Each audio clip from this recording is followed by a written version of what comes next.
regarding,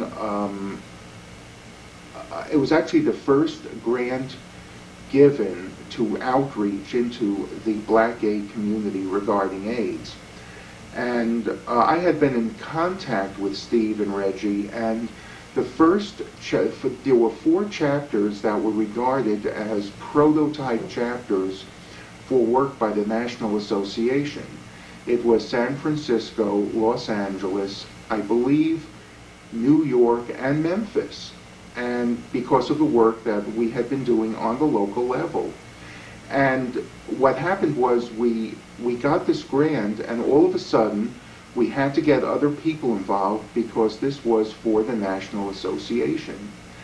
And first we formed a steering committee or an oversight committee because the National Association Board was concerned that there had to be some oversight to how this grant was going to be administered and so on. And John Teamer was chair of that group. I was vice chair. And I know there were a couple of other people, plus you had Steve and Reggie, who set up an office in San Francisco to begin to administer the grant and do the activities that the grant was funding, which in this case was involving many chapters of the National Association.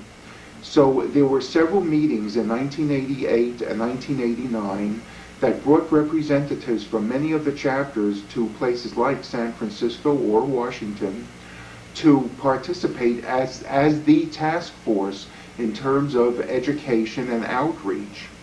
And eventually we began to develop these programs, these workshops and so on, to outreach into the community, or also to hopefully influence other organizations on the local level. I believe the original concept of the task force was to utilize the membership of the National Association, which was already spread out in chapters all across the country, so we already had a national network, and to utilize the chapters on the local level to provide the education that the head office in San Francisco and Reggie and Steve and so on would be funneling resources and information and skills to teach people at the local level to go out into the communities and provide education. That was the original work of the task force. Of course, what happened was, by that time I had gone off the board, but I knew that stresses and dissension was growing between those who were governing the task force grant and of course the NA Board of Directors, because the people who were doing the grant work, such as Steve and Reggie, were not necessarily feeling that the board was understanding all of the stresses and needs that they had and the tremendous pressures that they were under to get the work done. And so, you know, some staff was hired. I believe initially 3 or 4 people were hired, and then other grants were acquired, and it began to, the task force began to grow and eventually eclipsed in size in terms of their budget what the NA was doing, and it was a little bit like the tail wagging the dog. And eventually the task force and the board had a parting of the ways. I don't have all the details of that because I wasn't on the board at that time. But the early years were marked by tremendous stresses, were marked by a tremendous onrush of activity, because this void was realized in terms of resources and assistance into the black gay community. The massive needs on the national level were such that we couldn't hope to address all that we wanted to address, and so a lot of the stresses in terms of just trying to do so much so fast eventually contributed to the disagreements that led to the splitting of the task force and the National Association, though I'm sure other people have more information than I do regarding the actual details of this process. Now, in your recent incarnation as a board member, you have been in charge of the Multicultural, Multiracial Institute. Could you talk a little about that? Yes, part of the strategic plan was to refocus back on dealing with racism, and part of that was the 5-year plan, or the strategic plan, had a number of task forces to deal with different issues regarding the development of our organization. One of the task forces was titled the Multicultural Multiracial Institute. Now, institute is an umbrella term here to mean all the activity associated with dealing with racism was under the guidance of the task force. And as a board member, my responsibility was to essentially lead the task force or guide the task force and be the board representative for this task force to guide it to fruition. Now, the first thing this task force has been involved in is the development of a workshop, or one module of a workshop, that is to provide information to empower members of a chapter to deal with racism on the local level. We do realize that we've gotten away from this, of course, over the last 10 years, and a number of chapters really may have had some individuals who were interested in dealing with racism, but perhaps didn't have the skill level or the impetus or the overall encouragement to go ahead and do it. So this workshop is designed, it's a one-day workshop, and the Institute is fully funded by the Michael Smith Trust Fund. So this workshop was developed with the idea that we could go from chapter to chapter as chapters invite us. We would provide this workshop that provides the skills, the motivation, the information needed to empower chapters to operate as a unit to address racism both within the gay community or perhaps even to join with other organizations in the community to deal with racism. So the goal is to provide resources to chapters to deal with racism. Now, that's not the end game. The end game is to provide several modules that deal with different aspects of dealing with racism and be able to mix and match these modules to suit the chapters. For example, another module that we've developed is one that will encourage individuals to deal with racism as individuals, perhaps to deal with racism on an individual level as opposed to an institutional level. There are other plans to develop several modules to deal with community outreach and how to work with other civil rights organizations, and even to develop weekend retreats.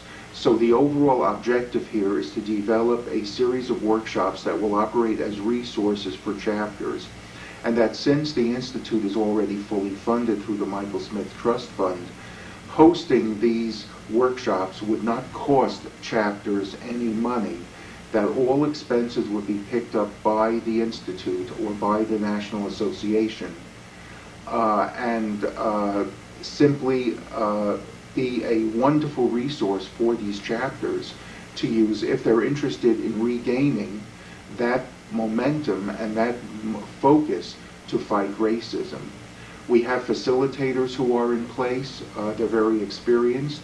At this time, we have two facilitators who've been there from the start, Paul Hawkins from Pittsburgh and John Williams from Los Angeles, and if we have demand for more workshop presentations, we have a plan to train more facilitators. And right now, 4 chapters have hosted the workshop. I believe it's been Los Angeles, St. Louis, Chicago, and Philadelphia. And we're hopeful that other chapters will come forward and be willing to host these workshops, and start to take some proactive stance regarding racism in their own communities. Well, why don't we ask you now, you've been in this organization a long time. Mm-hmm. You're one of the veterans. What are some of your most memorable moments in this organization, or memorable people, and how did you feel about these things at the time? Well, what comes to mind here? A lot of things come to mind, so these won't be chronological. That's fine. They'll just be events. First of all of the talent shows that we have, or the no talent shows. I was going to ask you about that. They have to rank as one of the great activities that we do. I just derive so much enjoyment out of seeing our own members, getting up there on stage and doing their thing. There is an absolute tremendous level of resource within our organization and talent. We sometimes go out of the organization to get entertainment and so on, but by golly, I've always enjoyed our talent shows in general. Certain events stand in mind, and not that this is rated, like PG-13 or something, but the Chicago talent show when Madam X got very upset being pulled off the stage has to rank as one of the wonderful memories that I have, and all of the expletives that she gave going off, practically receiving the hook around the neck and being pulled off the stage. She got stuck on the stage. They couldn't remove her. So that's certainly one of them. Secondly, actually the very first bus tour of Washington, D.C., hosted by the Washington chapter in 1982, I will never forget it, because I guess it was such a new experience to be with my brothers, and they gave out champagne, so we actually had a champagne bus tour of the city, and the boat ride around Manhattan, all the boat rides associated with the conventions. Now, I'm doing conventions first. Of course, there were lots of memorable activities on local chapter levels and regionals, but the boat rides were always a lot of fun. The boat ride, as I said, around Manhattan. The Milwaukee boat ride is memorable to me. The Boston boat ride is memorable to me. I know there were others, but they were a lot of fun. There was a lot of dancing. Another event that I don't know how to say it. It wasn't that I enjoyed it, but it was sort of fun to observe. Again, the earlier conventions, before we were so concerned about AIDS, but should have been, there were orgies that were going on around the clock at these earliest conventions. It was almost like these early conventions of black and white men together revealed this explosion of pent-up determination to be who we were and to do what we want. And while in retrospect some of that activity was truly unwise and sad as far as what it led to, those early events were something. I can remember being in the dorm of George Washington University and hearing people run around the halls at 2 o'clock in the morning. There was an orgy in rooms on either side of me, and I swear, I mean, it was like thrilling. It was like the idea that yes, we are who we are.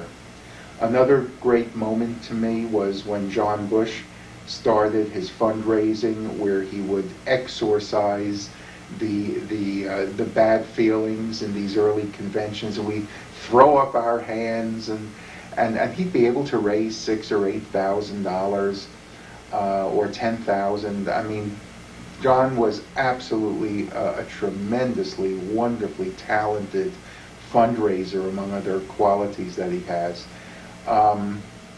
Other fun stuff for me, of course, was on the local level, just the parties that we had in Memphis, the consciousness raising, all these activities that were bringing people together were wonderful experiences for me.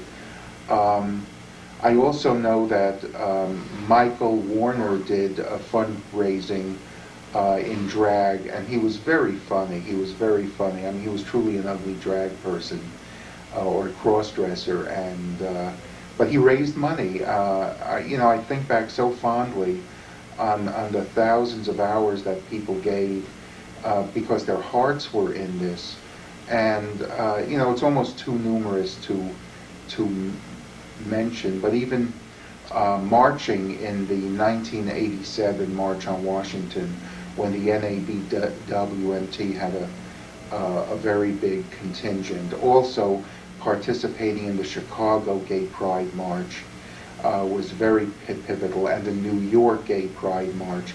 all of these marches that we participated in when we would have conventions in those cities, our role in all of the marches on Washington starting in '87 were memorable for me. I can't tell you the joy that being a member of the chapter and being a member of the National has brought into my life.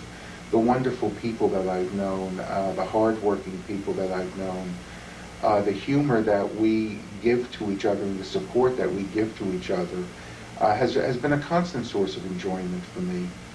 I don't know if I've stuck with anything for 20 years, this long, and I still remain committed to who we are. But also on a more personal level, the friendships that I've developed with people like Douglas Noble and Ed Dillard and Les Everett and Steve Ball and just countless people, and I know I'm not mentioning a fraction, Jeff Hall and people on the local level, people on the national level, the enduring friendships that exist over time and distance, where sometimes you may not speak to each other for months and you just pick up the phone and talk to each other as if not a day had gone by, staying in each other's homes, knowing we have friends in almost any city that we visit. All of this is a tremendous part of my life and something I would never have traded for anything in the world. And frankly, I'd like it to continue. What do you think was your happiest moment in the NA that you can recall, or locally? Happiest. I don't know if there is one happy moment. One meaningful moment to me was, I think it was a year ago at the barbecue when Joe Calhoun and I were presented with plaques commemorating, I think it was 15 or 16 years of activity with the local chapter, and that was very meaningful.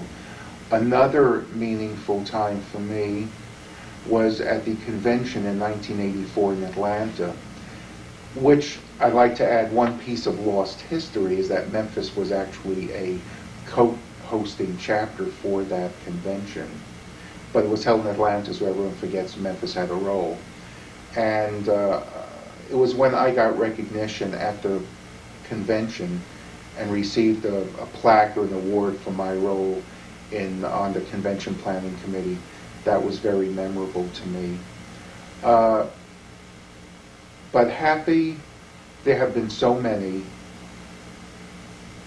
that I could not even hope to point out one that would outrank another, What about sad moments?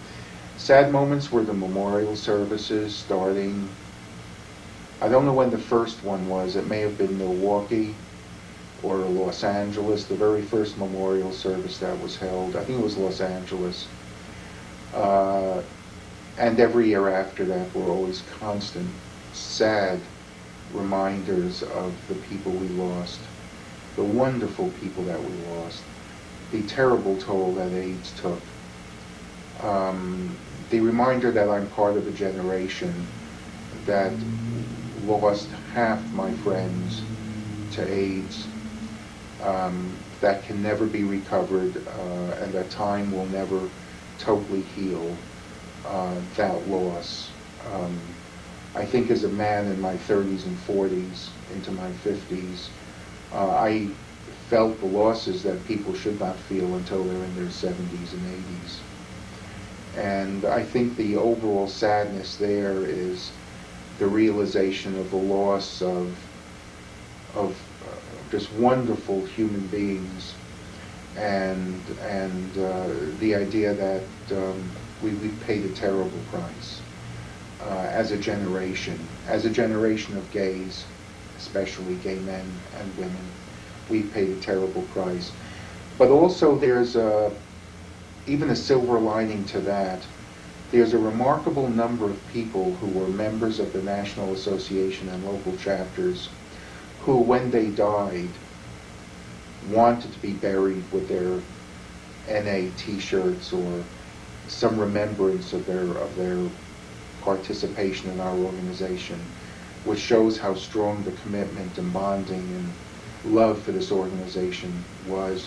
Many people who passed away, like Michael Smith and Tom Horan, essentially left the bulk of their estates to the National Association, which is a tremendous expression of support we've been given. So the sadness to me is not any one event, but the ongoing sense of loss that we've experienced. And even if this fades a little bit with time, it'll never go away completely. What do you think? What do you think is the single biggest accomplishment of the National Association? I think the single biggest accomplishment of the National Association is the fact that we have endured for 20 years on the cutting edge of interracial relations. We have endured all of the anger directed at us and the disdain and the rumors and the efforts of people to kill this organization, people who have said we're nothing but a fuck club, people who've said we have not accomplished very much, people who said it's wrong to cross interracial lines, people who've said if you love someone of a different race, you're a traitor to your own race. We have survived the religious right, we have survived the separatist movements. We endure because we represent an idea that will not die and an idea that will always retain its validity. And that's the idea that we have a right to love who we want to love when we want to love them. And I think our greatest accomplishment is maintaining that existence. And to this day, we have members who do visit each other's homes, who do regard each other as brothers and sisters and lovers and friends and acquaintances in a manner that is virtually unheard of in the rest of our society. Well, you may have just answered the next question, but what do you like best about the National Association? I guess what I like best about the National Association is it promotes the ultimate freedom to be who we want to be and to love who we want to love and to just be ourselves. And it's a very simple idea, but it's a very powerful idea. What do you like least about it? I guess what I like least is that there is still a reflection of the greater gay community's emphasis on looks, equating that with desirability, equating that with worth, equating that with esteem. I think that there is still a strong part of the membership in the NA that after the sun goes down, a certain veil drops down that separates the haves from the have-nots, that separates the desirables from the non-desirables. I think there is, if not racism, but I believe there is ageism, and to coin the term, lookism in our organization. We do reflect the greater society. We're not perfect, of course, but that is something I regret because I've traditionally been a have-not in this organization. What do you think is the future of the National? And the locals, if you... I think we'll endure, and I know we've got to change with the times, and I think we are changing with the times in terms of the technology, in terms of websites and computers and email and the very rapid communication we can give to each other. I believe society is evolving too. I think it will continue to evolve. I think it will continue to survive. I guess the thing I don't know is whether the passion will still be there, because in another 20 years, the true originals will be gone for the most part. And I don't know who will replace us. There are some younger members, but we have not been very successful at attracting younger members, with some exceptions, of course. Um, so I don't know. I think in the near future we will survive. Whether we'll survive, say, beyond 10 years or 15 years, whether the interest will be there. I know the need will be there, but whether the interest will be there or whether technology and changing mores will make us obsolete in some manner, or whether we'll change to the point that we are not who we are in my eyes, I can't say. I think you're dealing in two factors. Will the organization evolve and will we evolve? For me, I don't know. I think there's always a danger that the older I get, the less flexible I'll become to some of these changes, or the less comfortable I'll become. But I think there'll always be a need for us. But how long we survive is always problematic. Well, is there anything you'd like to add to this? Well, I guess I just want to add that I regret forgetting some of the names and some of the people I should be mentioning. It's so easy sometimes to forget people we were intimately involved with in terms of working relationships maybe 15 years ago, and we've forgotten. But so I just want to mention just a handful of people without any particular context, but some people who are still active, some who have died. I want to mention Reggie Williams. I want to mention Steve Feedback and Bruce Pennington. I want to mention Charles Stewart. I want to mention Joe Calhoun. I want to mention members of the Milwaukee chapter who at one time were a tremendous support chapter for the Memphis chapter. When that chapter was strong and large, they would come down to our regional meetings. I want to mention the Atlanta chapter, which was supportive to the Memphis chapter. Some tremendous individuals, they're gone, and some have just moved on to other areas of interest. And just to express regret that there's probably 1,000 more people I could mention who have had a role in my life and who I would just like to thank en masse for who they are and who they were. And just say that, you know, I really feel very fortunate to have lived this life and have this involvement. Thank you very much. You're welcome.